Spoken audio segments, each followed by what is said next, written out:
tentang agama Islam, agama yang hak, yang benar, yang dibawa oleh Nabi Muhammad SAW. Jadi saya jelaskan dulu tentang akidah ini, tentang Islam dulu. Sebab banyak orang Islam yang tidak paham tentang apa? Tentang Islam. Orang Islam nggak tahu tentang Islam. KTP-nya Islam, nggak tahu Islam. Sekarang saya tanya kepada antum, apa definisi Islam? Definisi Islam.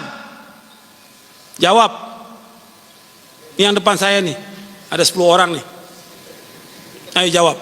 Definisi Islam.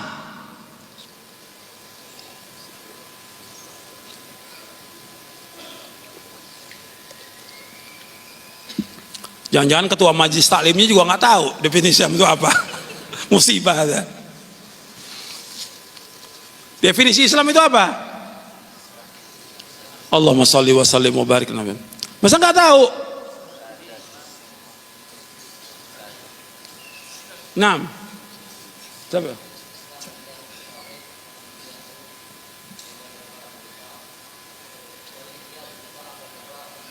Naam. Islam itu definisi Islam al-istislamu lillahi bitauhid wal inqiyadu bi wal bara'atu minasyirk wa ahli. Itu ada di sini di halaman 120. Ya. Antum beli bukunya tapi nggak dibaca.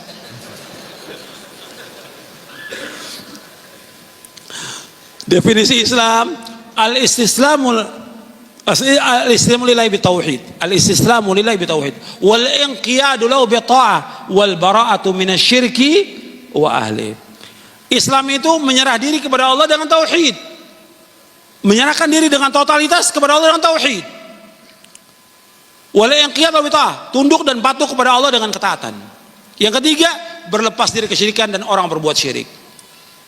Berlepas diri dari kesyirikan. Ini yang pertama. Kedua, masuk dalam ayat yang pertama tadi saya bawakan, ani'budullah. Yang kedua, yang bara'ah masuk wajnaibu at-taghut. Islam itu yaitu berserah diri kepada Allah dengan tauhid. Berserah diri aja tanpa tauhid nggak ada artinya. Agama Islam tanpa tauhid nggak ada artinya. Perkumpulan persaudaraan tanpa tauhid nggak ada artinya. Semua ibadah tanpa tauhid nggak ada artinya. Yang penting tauhid kepada Allah Taala. Semua nabi, semua rasul alaihi wasallam mendakwakan dakwah tauhid. Allah menciptakan kita untuk beribadah kepada Allah. Ibadah di sini maksudnya apa? Mentauhidkan. Wa ma khalaqtul jinna wal insa illa liya'budun. Aku tidak ciptakan jin melainkan untuk beribadah kepada Allah. Beribadah, kata para mufassirin, liwahidullah, agar mereka semuanya mentauhidkan Allah. Itu yang pokok. Allah menciptakan semua yang ada agar semuanya mentauhidkan Allah, mengikhlaskan ibadah hanya kepada Allah. Fa'budillah mukhlishan lahuddin, beribadah dengan ikhlas mata agama. Jadi Islam itu berserah diri kepada Allah dengan tauhid. Tanpa tauhid gak ada arti apa-apa. Kalau orang berbuat syirik gak ada arti apa-apa. Syirik itu, saya mau tanya kepada antum, syirik itu membatalkan amal atau tidak? Saya ulangi pertanyaannya.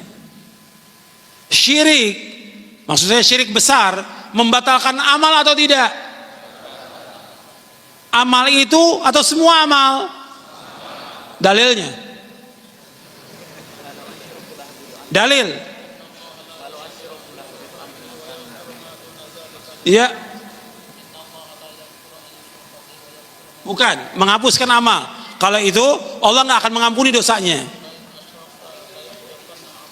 Nah, saya bawakan yang pertama tadi dulu, bahwa syirik itu dosa besar yang paling besar. Makanya dosa syirik itu nggak diampuni oleh Allah, kecuali kalau orang itu taubat sebelum dia matinya.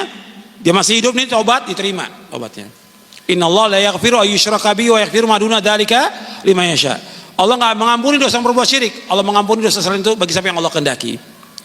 Yang kedua tadi pertanyaan saya, kalau dia berbuat syirik seperti menyembah kubur, meminta kepada orang yang sudah mati, beribadah kepada batu, percaya dan menggantungkan hatinya dan dirinya kepada jimat-jimat, kepada keris, kepada pusaka sakti, dia menggantungkan bahwa dia yang menyelamatkan dan menghilangkan bahaya, atau kepada Nyai Roro Kidul atau yang lainnya. Ini perbuatan syirkun akbar.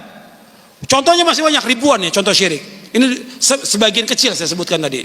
Kalau dia berbuat syirik demikian, maka seluruh amalnya akan hapus. Allah berfirman dalam surah Az-Zumar surah 39 ayat 65 Allah berfirman, la in asyrakta la yahbatanna amaluka wa la takunanna minal khasirin. Seandainya engkau berbuat syirik akan hapus seluruh amal kamu dan engkau termasuk orang-orang yang merugi. Kalau syirik hapus semuanya. Itu kepada siapa? Firman Allah pada siapa? Kepada Nabi Muhammad SAW. Satu, kalau Nabi berbuat syirik semua amalnya hapus. Sekarang kepada nabi-nabi saya sebutkan, kalau seandainya nabi-nabi semuanya berbuat syirik, semua amalnya dihapuskan oleh Allah. Antum lihat dalam surah Al-An'am. Kalau tadi kepada Nabi Muhammad surah Az-Zumar, sekarang nabi-nabi yang Allah sebutkan, nabi-nabi antum lihat di surah Al-An'am.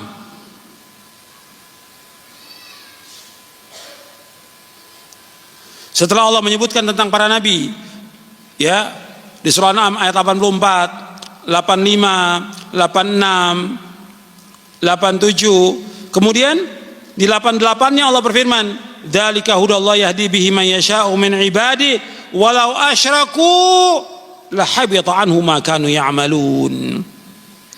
Demikianlah petunjuk Allah yang Allah tunjuki siapa yang Allah kehendaki dari hamba-hambanya. Seandainya mereka semua nabi-nabi berbuat syirik, seandainya semuanya, maka Allah hapuskan semuanya amal mereka. Semua dihapuskan oleh Allah apa yang mereka kerjakan. Jelas ini. Jadi syirik membatalkan amal.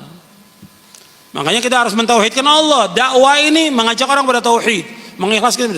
Sayang kalau orang sampai berbuat syirik, hapus amalnya, pahala sholatnya hapus, puasanya, zakatnya, hajinya, umroh yang berkali-kali, haji yang berkali-kali. Kalau dia masih menyembah kepada selain Allah, berdoa kepada selain Allah, minta rezeki kepada selain Allah, atau menggantungkan hatinya dan meyakini kepada selain Allah, maka ini syirik. Hapus seluruh amalnya. Makanya Islam ini agama apa? Tauhid. Maka kita ajak umat Islam kepada tauhid, dan terus ribuan kali harus kita ingatkan untuk mentauhidkan Allah SWT. Kemudian wala inqiyadu bi ta'ah, tunduk dan patuh kepada Allah dengan ketaatan. Maka ajak umat ini untuk taat kepada Allah, taat kepada Rasul. Terus ingatkan untuk taat. Sami'na wa ata'na, terus diajak mereka untuk taat kepada Allah, taat kepada Rasul. Kalau ada dalil, amalkan. Dalil, amalkan. Jangan ditolak. Jangan dibantah. Jangan kita diskusikan dulu dah. Gimana dalil, diskusikan dulu. Sami'na wa ata'na. Kalau sudah jelas, jangan dibahas lagi. Ini kitab saya mau bahas, ada orang bilang ini mesti dibanding, ada pembanding. Lo Quran Sunnah mau dibandingkan? Dibandingkan apa? Dengan royu? Nggak bisa. Quran Sunnah, kewajiban kita apa? Sami'na wa ata'na. Kita ini bukan agama seperti Nasrani, doktrin, bukan, tapi dalil. Dalil. Kalau agama Nasrani doktrin, pokoknya apa kata pendetanya wajib ikut. Meskipun nggak masuk akal mereka. Kalau ini tidak, dalil Quran dan Sunnah yang kita ikut. Jelas. Kemudian wal bara'atu minasyirki wa ahli, berlepas diri dari kesyirikan dan orang berbuat syirik. Dalam kita beragama ini harus kita berlepas dari kesyirikan. Nggak bisa kita ikut membantu orang berbuat syirik, nggak bisa menolong orang berbuat syirik, redha kepada berbuat syirik. Mestinya antum ini yang tinggalnya di tempat yang di situ ada kuburan disembah, mestinya hijrah, bukan redha. Mestinya hijrah. Gimana orang-orang berbondong-bondong menyembah kepada selain Allah, antum masih diam di tempat itu? Bahkan ada yang sengaja dagang laku karena banyak yang datang. Nggak boleh, karena termasuk ta'awun 'alal itsmi wal 'udwan, seperti yang dijelaskan oleh Syekh Muhammad bin Shalih Al-Utsaimin rahimahullah. Dia nggak wajib, nggak mampu mengingkari, membantah juga nggak mampu, ya hijrah. Kalau Allah turunkan azab di tempat itu, semuanya kena itu. Tempat kesyirikan nggak boleh. Nabi aja nggak redho, nggak puas dan nggak tenang hatinya sampai kesyirikan dihapuskan di muka bumi ini. Nabi suruh Khalid bin Walid untuk menghancurkan patung-patung dan kuburan yang disembah. Nabi suruh Ali bin Abi Thalib, Nabi suruh yang lainnya, baru Nabi tenang. Kalau sekarang orang-orang berbuat syirik tenang dia, mesti nggak tenang. Tetap dakwakan sampai tegak tauhid di muka bumi ini. Ini kewajiban kita semuanya. Oh, tegak. Makanya kita harus berlepas diri kesyirikan. Maka dalam dakwah ini harus berlepas diri kesyirikan. Kita nggak boleh redo dengan agama selain Islam. Kita nggak boleh redo dengan orang-orang yang berbuat syirik. Kita nggak boleh redo dengan orang-orang yang menyembah kepada selain Allah. Nggak boleh kita redo. Kita wajib mengingkari, wajib. Nggak mampu kita tinggalkan. Hati kita ini harus mengingkari semuanya.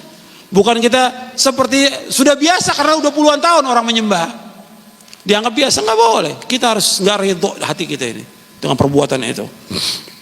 Jadi berlepas diri kesyirikan dan orang berbuat syirik. Ini tentang Islam, satu-satunya agama yang hak. Selain Islam nggak akan diterima oleh Allah. Harus yakin itu. Satu-satunya agama yang hak Islam. Nggak ada semua agama sama, semua agama baik, semua agama bagus membawa ke surga. Ini perkataan-perkataan yang sesat, perkataan yang kufur.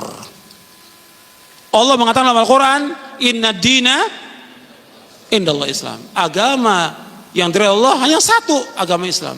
Allah berfirman juga, wa may yabtaghi ghaira islami dinan falai yuqbala min wa huwa fil akhirati. Barang saya mencari agama selain Islam nggak akan diterima oleh Allah, dan di akhirat termasuk orang yang merugi. Satu agama yang diterima oleh Allah, hanya Islam. Selain Islam nggak akan diterima oleh Allah. Jelas. Kemudian yang perlu lagi antum ingat bahwa agama Islam ini mengajak kepada semuanya, mengajak kepada tauhid, melarang berbuat syirik. Antum lihat di halaman 125, halaman 126. Islam memerintahkan berbuat jujur, melarang berkata dan bersikap bohong, nggak boleh bohong. Islam menghancurkan berbuat adil, melarang bersikap zalim. Islam memerintahkan bersikap amanah, melarang khianat. Ini harus amanah kita, jangan khianat. Semuanya bentuknya amanah, semuanya.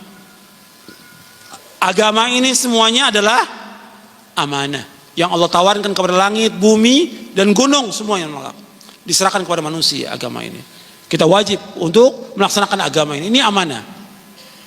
Kemudian juga kalau kita rinci lagi, seorang dai juga amanah. Nabi dikatakan apa? Al-Amin. Dia wajib si dai ini menyampaikan kepada umat kebenaran, mendakwakan dakwah tauhid, nggak boleh sembunyikan. Jelaskan kepada umat yang hak, batil, sunnah, bid'ah, tauhid, syirik. Jelaskan kepada mereka dengan dalil, dengan keterangan, dengan cara yang baik. Jelaskan kepada umat. Nggak boleh diam, nggak boleh sembunyikan dia. Dia seorang kepala rumah tangga, itu amanah. Dia ajak istrinya ke sorga, dia ajak anaknya ke sorga. Diajarkan Islam yang benar, ajarkan adab yang benar, wajib dia. Kalau enggak, ditanya oleh Allah pada hari kiamat nanti. Kita sebagai pimpinan di perusahaan, ini amanah. Kita ajak mereka untuk sholat. Jangan sampai ada pegawai kita yang enggak sholat. Amanah, jalankan amanah ini sebagai pimpinan. Semuanya seperti itu. Kalau kita rinci panjang tentang masalah amanah, jangan khianat kita. Sifat orang munafik apa? Khianat. Masalah uang yang Allah titip, masalah orang menitipkan barang pada kita, uang amanah, jangan khianat. Kalau kita dikasih barang, suruh jual, kita jual dan bayarkan uang itu. Jangan dihilangkan, ini amanah. Ini perhatikan, banyak orang yang nggak amanah, jual beli banyak yang nggak amanah. Utang begitu juga, banyak orang yang utang nggak bayar, ini nggak amanah orang ini, khianat. Perhatikan itu. Kemudian Islam memerintahkan untuk menepati janji, melarang ingkar janji. Tepati janji, Islam mengajarkan tepati janji. Wa'ufu bil ahdi innal ahda kana mas'ula. Sempurnakan janji, janji itu akan ditanya oleh Allah. Islam juga memerintahkan berbuat baik pada orang tua. Dan ini yang sering saya sampaikan juga, setelah tauhid, birrul walidain. Ingat orang tua antum yang melahirkan, mendidik, kemudian juga mengurusi antum dari kecil. Wajib untuk berbuat baik. Ayat Allah sebutkan tentang tauhid, melarang syirik, berbuat baik pada orang. Wa'budullaha wa la tusyriku bihi syai'an wa bil walidaini ihsana. Hendaklah beribadah kepada Allah, tidak boleh berbuat syirik, berbuat baik pada orang tua. Ini penting ini. Maka dakwah kita terus saya ingatkan tentang birrul walidain. Ada saya tulis buku tentang birrul walidain, berbakti pada orang tua. Sebab ada anak-anak muda yang memang dia ngaji tapi kurang ajar, nggak boleh. Berarti nggak ada manfaat pengajiannya itu. Bahkan ada ustadz kurang ajar kepada orang tuanya. Ini ustadz nggak benar ini.